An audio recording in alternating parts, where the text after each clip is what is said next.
Hi, I'm Greg Schaefer, and welcome to the 176th conversation here on the virtual CISO moment. Josh Bruyning joins us today. He is the executive producer and co-founder of Bruyning Media. Josh, thank you so much for joining us today.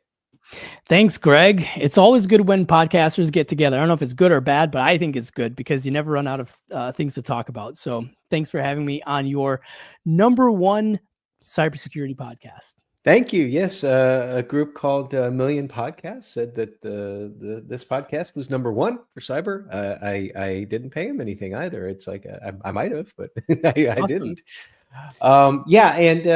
It's kind of interesting because this is the first time that I've actually recorded a podcast with someone right after I recorded an episode with their podcast, your podcast. So it's going to be interesting to see which one actually airs first. But really enjoy that trading that off, so to speak, and look forward to talking about some of the things that we talked about in the other one, and also some different things. So. But what I like to start with is, I think for context, it's great for folks to know about your path, your history, how and why you got into cyber, what you did, and then how that kind of migrated into doing something different that's cyber related. Yeah, my path is really weird. And once you understand how eclectic and weird it is, then it may be the path, kind of where I'm at right now makes a little bit more sense. So I'm an immigrant. I'm from a country called Guyana. It's just north of Brazil. And I moved to New York City when I was 18, the proverbial $20 in my pocket, not really much to my name, trying to make it. And I started selling real estate, realized that selling real estate in 2007, 2008, not the best idea, but that's kind of where I cut my teeth, cold calling, and I got my introduction into the sales side of things. I realized that, if I really want to develop myself and make something of myself in the US, I needed a good education. So I moved out to Minnesota, went to the U of M, and I studied English of all things. And, just like you, I'm a writer, and the writing came first. It's the first love. It's what I did when I was, as soon as I could write, 7, 8 years old, I was writing poetry and jotting down and documenting everything in my life, from 7-year-old love affairs to, what I ate for breakfast. So the writing came first. And so I studied English at the U of M. Stephen King famously said that getting a writing degree is not going to make you a good writer, but it won't hurt. So that's what I did. Then I realized that I wanted a family, and being a broke novelist wasn't really cutting it for my girlfriend at the time. And I realized if I wanted a family, I needed to do something that was a little bit more lucrative. So I met who is now my mentor, really good friend. His name's Pierre Merlin. He's a CISO at a credit union in Bloomington, Minnesota. He found me and he said, "You know what, kid, you need to go to school, go to get your master's degree, because I think you're just doing English because it's easy. And you need to do something that's a little bit more challenging and rewarding." So I blindly listened to him. I got my master's in IT and cybersecurity, worked at that credit union for about 3, almost 4 years. And that's where I got my rude awakening to the world of cybersecurity, going from the writing world and creativity into the world of security and making sure that, banking information, financial services, processes, and systems are safe and secure. And so, Pierre would say to me, "You can do anything that you want to do. Just make sure that you have a business case for it and you do it securely." So I was able to spread my wings there. I took on a lot. I failed a lot. I succeeded a lot. But I had a really great team around me that pushed me and showed me, this is how you think about the business. The business comes first. That was our mantra. And I kind of wiggled my way around, found my way into GRC and risk management. And I was managing a lot of the vendors for the credit union. One of those vendors was a small Minnesota-based company called TrustMap. And so some of you may have heard of TrustMap. Yeah. And made the jump over to TrustMap as a solutions engineer, and then realized, you know what? When I'm in a room with a bunch of technical people, I am not the smartest person in the room. I am by far the least smart person in the room.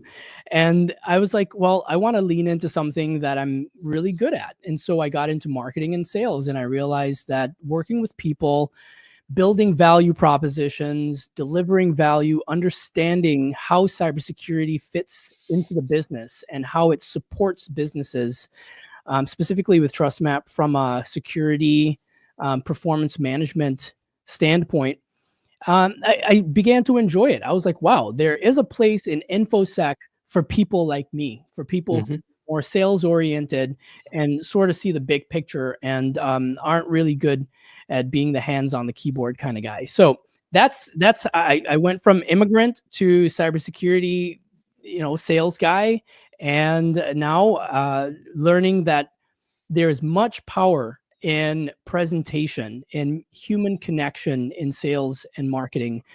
Made the pivot over to a podcast media company because I was doing the podcast, the Business of Security podcast. If you've never heard of it, you can look it up.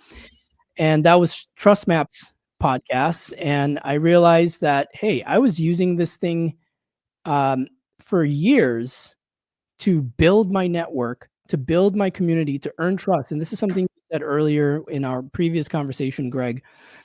You don't want to contact CISOs, and this goes out to all the vendors listening and the sales guys. You don't want to just contact salespeople or contact CISOs on LinkedIn, reach out to them, call them, and just ask for their business or ask for their attention and ask for their time.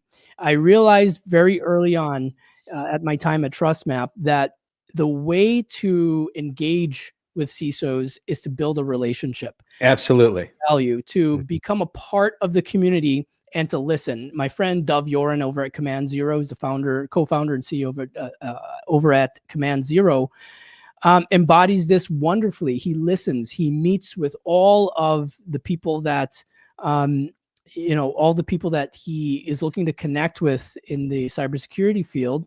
And he really became a part of that community and built a remarkable product in Command Zero based on that philosophy. So that's kind of what I've done. I said, you know what, this works really well for me. And then I had people calling me up asking, hey, Josh, I know you're into podcasts and you produce podcasts and all that kind of stuff. Can you help me? And so I started helping a number of companies, even outside of cybersecurity, some companies in data, CRE, AI, and I help them build not just their podcast, but their thought leadership journey, and help them to connect with their clients and their customers in a way that position them as listeners, as value-added supporters and partners. And that's now what I do full-time at Bruyning Media. Is we help tech companies build thought leadership through podcasts and digital media content. And you also have your own podcast. Yeah. I know because I was just recorded on it right before this. And on that, we talk about on this podcast, we talk about the significant threats to small and mid-sized businesses from an InfoSec and a cybersec perspective. But you really dive into one aspect of that, and that's the hidden costs of cybersecurity. Talk a little bit more about that. Why did you, first of all, why did you choose that topic? And during the course of the podcast, what have you learned with regards to the hidden costs in cybersecurity? Yeah, figuring out your podcast, the title, the mission, all of that stuff takes time, and Cybernomics is no different. Cybernomics started out as Security Market Watch, and I know I wanted to deliver value to CISOs and vendors. I was looking at the market, and I was like, okay, how do I provide market insights to the people who are buying and selling cybersecurity? And Security Market Watch was really, it's a terrible name. Just trying to search for Security Market Watch brought up everything else except my podcast when I searched for it on Apple Podcasts or Spotify. So I was like, okay, I need to find a different name. And so I went with Cybernomics. And being out here in New York, I was like, well, I'm connected to a lot of the tech people out here in Silicon Alley. So I wanted to make a broader show. And then, we went from security and broadened our range. But long story short, I realized that where the value lies is in bridging the gap between cybersecurity or tech people and business folks, because famously in cybersecurity, there's a lack of communication between those two parties. Yeah. And there's another problem that I wanted to solve, which is there's so many cybersecurity tools and products out there that decision makers are finding it very difficult to buy, right? They have to kind of go through the sales guys and the marketing and the jargon, and it takes them a long time to find a product or service that is perfect for them. And so with the show, what I really wanted to do was I wanted to offer valuable insights that had to do with the cybersecurity market, but that didn't speak necessarily to cybersecurity folks. Most cybersecurity podcasts out there really deal with the technical aspects of cybersecurity, or they're talking to CISOs, which is a kind of a niche group. But I wanted to talk to the business owners. I said, if I wanted to really solve this problem of helping businesses make better cybersecurity decisions, and also to help CISOs talk to the business, then what's a better arena than economics? Like, that's what we're really talking about. Cybersecurity economics. And I wish I could that's say what that business is all about, is economics. exactly. And the cybersecurity leaders, we're here to support the business first and foremost. If you've done the CISSP, then that's kind of drilled into you. But side note, the CISSP doesn't actually focus on the business as much as it really should. Yeah, I would agree with that. It's broad. Yeah. It covers a lot, but I think the closest it gets probably is with its risk management modules. It's been only a few years. I think it's been 19 years since I took the exam, so it's a little bit different. Of course, I took it. It was like pencil. You didn't find out about if you passed for 6 weeks, but that's a whole nother story. Right. Yeah. I took it, and I found out that I failed instantly. So I didn't have to wait.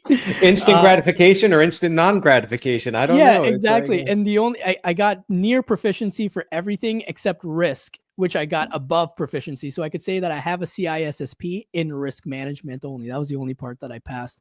And now it's the only part that really matters. And so I think that talking and focusing on this idea of cybersecurity economics and the hidden costs of implementing certain cybersecurity measures, of not implementing measures, how that affects the business and a company in ways that you maybe can never imagine. Because if a CFO talks to their CISO and says, "Hey, you just implemented MFA. Can you tell me all of the ways that this is going to cost us money?" The CISO often wants to portray their controls and their work, just as anybody would, in the best light possible. They want to talk about how great it is that MFA, how it's going to fix XYZ problems, but those implementations may come with hidden costs. And I thought that might be valuable to security leaders. So now we're making the shift in cybernomics from broad technology and cybersecurity topics in the market, and really talking to CIOs, CTOs, and CISOs in our upcoming season. So we're 33 episodes in for season 1, and February starts the new season, which it's going to be a totally different format. It's going to be more of a segmented show, and with that will come just hopefully a ton of information when it comes to the hidden costs and the effects of cybersecurity on businesses and on the economy. Well, I first of all, and I'll probably touch on this a little bit later, but I love the name cybernomics, and it really does convey something that I think business leaders and security folks don't really think about a lot. I know in our discussion on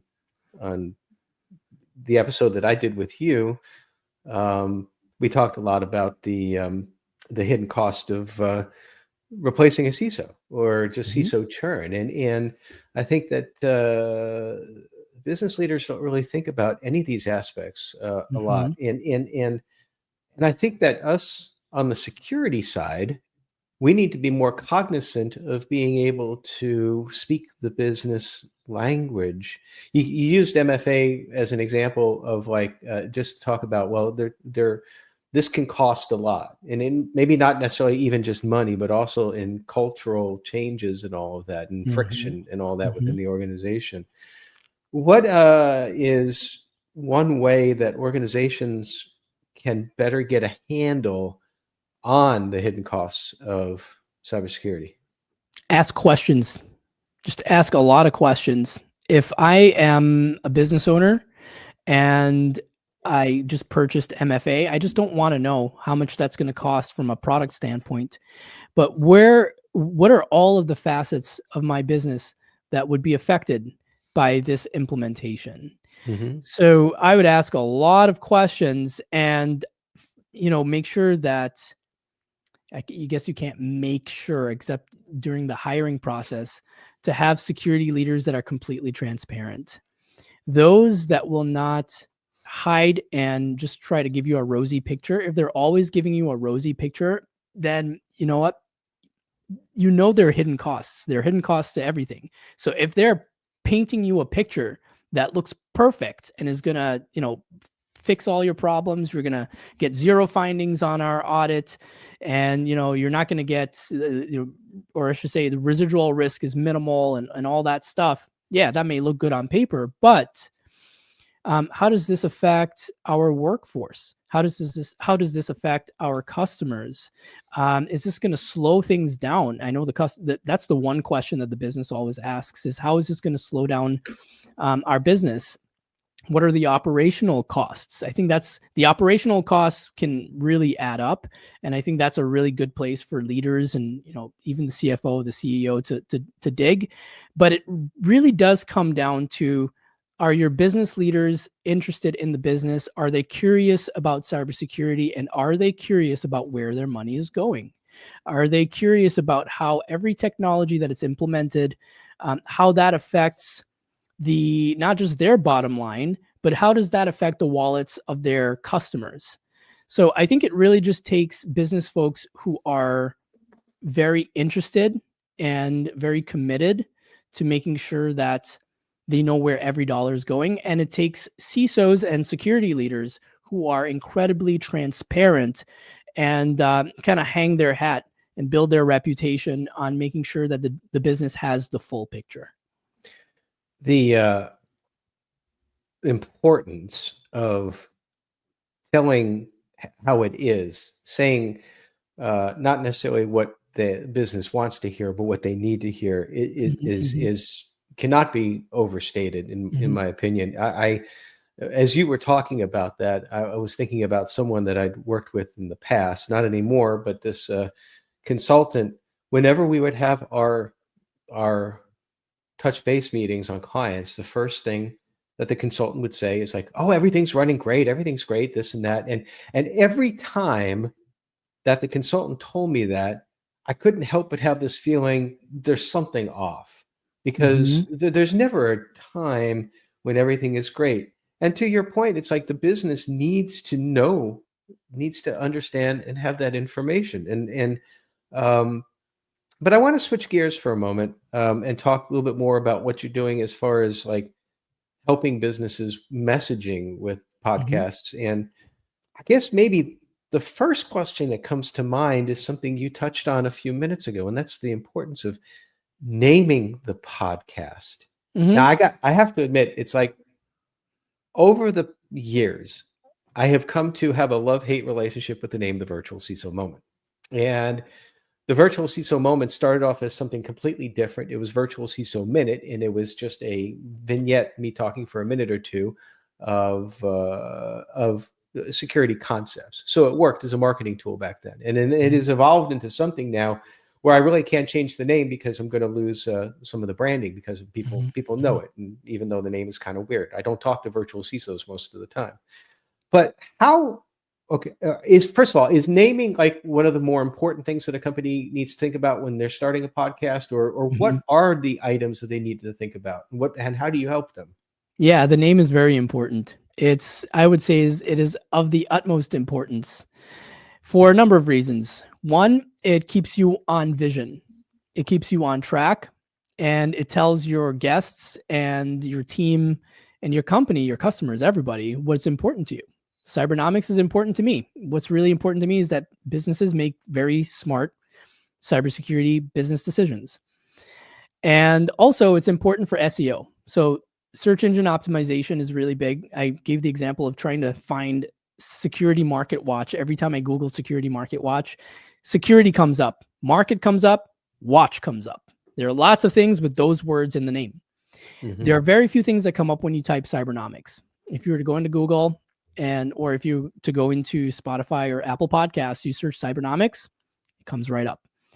So I would say for companies that are looking to start a podcast, think long and hard about the name of your podcast. Make sure that it embodies your mission and your vision and what you're trying to accomplish in the long run, and make sure that it's easily searchable. You don't have that problem, Greg, because you've been around for your podcast has been around for a while, but for people starting out, it's very important. Well, and to your point about SEO, that is one of the reasons why I called it the virtual CISO moment, because what does my company provide? Virtual CISO services. So, and that's the name of the company, vCISO services. So all of that, you bring up SEO. I think that I resisted this for so long, trust me. But I think it's so important to understand the concept of SEO and working towards that optimization, because of course it depends upon how are you getting your clients. But I mean, if you're relying upon referrals only, then maybe it's not that important. But I don't think that most businesses can survive that way. Yeah. If you're focused on inbound, you want to make sure that your name makes sense and that it's optimized. So what about if somebody is, let's say someone who's in security? You have a lot of people in security that they want to start their own podcast, or they've started their own podcast. And I want to talk about, maybe just spend a minute or two about like what advice is good for them. And I'm going to start with one thing. I have found over the years that probably one of the most important things that you can do is be consistent. Have a consistent format, have a consistent length. Most importantly, have a consistent drop. What other things? Well, first of all, I don't know. You might disagree with that, but no. Let me build on this. I have so much to say on this. Run with it, buddy. On consistency. Consistency is important for a couple of reasons. One that's top of mind for me is social media and making sure that the algorithms know what to do with you. So if you're big on social media, which every time we do a podcast, we also push to LinkedIn, and we have some other social content out there, and I help customers build their social content as well. And being on time, consistently posting or publishing is great. And having a focus, especially like, if you're entertaining, consistently be entertaining. If you're giving information, give the right kind of information consistently, because if you're posting on LinkedIn or Instagram, or, if you're even on TikTok or any of those other social media sites, the algorithm needs to know who to push you to. So if you're all over the place, if your topics are everywhere, it doesn't know if you're an entertaining person or you're an informational person. They just kind of set you to the side, and your stuff never sees the light of day. Right. And so being consistent is not just something that, sort of keeps you, makes you look good in the public eye, but it tells the internet who you are and who to push you out to. Well, and we mentioned about this podcast being ranked #1 in this one survey, and digging into the metrics behind it. That's exactly what they were looking for. They were looking for social media presence, consistency, volume of content, and basically, again, consistency of the content as well, not just the consistency of the drop. So it's like, I mean, I joke about the fact, it's like, well, one of my favorite we talked about this in the other podcast, one of our favorite security podcasts from back when, which is still a great podcast, Security Now with Steve Gibson, that I'm at #1 and they're at 54. Does that mean that this podcast is better or has more reach than that? Oh, absolutely not. But it does mean that somewhere along the line that the algorithm favors the fact putting out on multiple channels as well too. Whenever this drops, it goes out on many channels, a couple of LinkedIn's, YouTube, Spotify, and all that, and so on Twitter feeds or X feeds as well too, a couple there. So I think that tweaks it as well too. Oh yeah, yeah. What other? So I guess I could tie that into, to answer your question, if folks are getting into podcasting, what advice would I give? Study the algorithms, because, whether it's Apple Podcasts or LinkedIn or whatever your platform is, study that algorithm, understand what it wants, how it rewards its users, and just do what it says. Just obey the laws, don't break any rules, and be consistent. Yeah. It's a fun thing to do. It's like certainly we both agree that podcasting it's not easy, particularly if you're first starting out. After you've done it for a while, you kind of get into a routine with regards to it. I used to obsess before recording an episode and study and this and that and everything else, think about what it was that I was going to say. And now again, this is conversation 176. It's like, it's like riding a bike, but that's the same with everything. But running a podcast can be stressful, and being in cyber in general can be stressful. Being an entrepreneur and running your own business can be successful. And we need to be able to find that balance, and we need to be able to find some measure to decompress. What's one of the things you do to decompress from the stresses of cyber and being a business owner and a podcaster? Yeah. What's it? Naps? A lot of naps. Yeah, I'm big on napping. I'm big on sleep. I think one of the best things you can do, besides, honestly, the things that I take pleasure in some of these healthy practices. So I drink a lot of water. I exercise regularly. I get a lot of sleep. I'm not one of those people that, runs on 4-5 hours of sleep. I need a solid 8 hours. And during the day, if I'm getting a little bit stressed out or overwhelmed, I take a nap, 20 minutes. Oh, power naps are great. Good to go. They are one of the unsung superhero things. I don't think anybody has mentioned power naps before on this podcast, but I will. I will sit at my desk in my office and just close my eyes 10 minutes, and it's just like, you're just so refreshed. So I totally agree. Yeah, you get like a reset. Your head is clear. Whatever problem was, wherever you were stuck, now you get unstuck. But besides that, I like to. I'm a gamer. I hate to admit it, but maybe I shouldn't hate to admit it. I should be proud. Maybe, but I play Call of Duty. I love those first-person shooters, and I'm way too good at Call of Duty, and I'm better at it than I. And I'm not saying that as bragging. I'm saying that as I'm embarrassed to admit how good I am at that game. But yes, it does relieve some stress. And then I write. Writing sometimes stresses me out, but sometimes I'll do that to decompress as well.